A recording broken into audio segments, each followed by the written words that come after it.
আসসালামু আলাইকুম ভিউয়ার্স, কেমন আছেন? আজকে আমি আপনাদেরকে খুব গুরুত্বপূর্ণ একটা গাছ দেখাবো। গাছটির নাম হচ্ছে পাথরকুচি পাতা। এই পাথরকুচি পাতা খেলে প্রায় 10টি রোগ সারে। তার মধ্যে প্রধান যে রোগটা সেটা হচ্ছে এই পাতা একটানা 20-21 দিন খেলে আপনার কিডনি থেকে পাথর চলে যাবে। আর কারো পেট ব্যথা, বমি ভাব, অ্যাসিডিটি হলে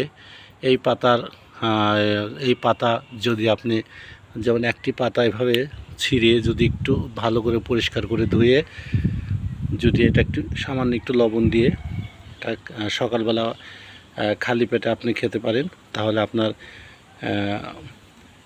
বমি ভাব, অ্যাসিডিটি এবং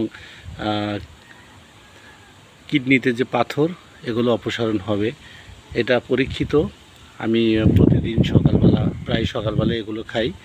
এতে সকালের আমার অ্যাসিডিটি কমে যায় এবং পেট ভালো থাকে, রাতে ঘুম ভালো হয়। এবং বিশেষ করে যাদের সকালবেলা পেট ব্যথা করে তাদের এই পাতাটা খেলে খুব উপকার। এবং আপনি খেয়ে দেখতে পারেন, যদি উপকার হয় তাহলে আপনি এই গাছটা আপনি আপনার ছাদে যত্ন করে লাগাতে পারেন। আমি অনেকগুলো লাগিয়েছি। সবাই ভালো থাকবেন। গাছটি উপকার হলে কমেন্ট করে জানাবেন। আসসালামু আলাইকুম।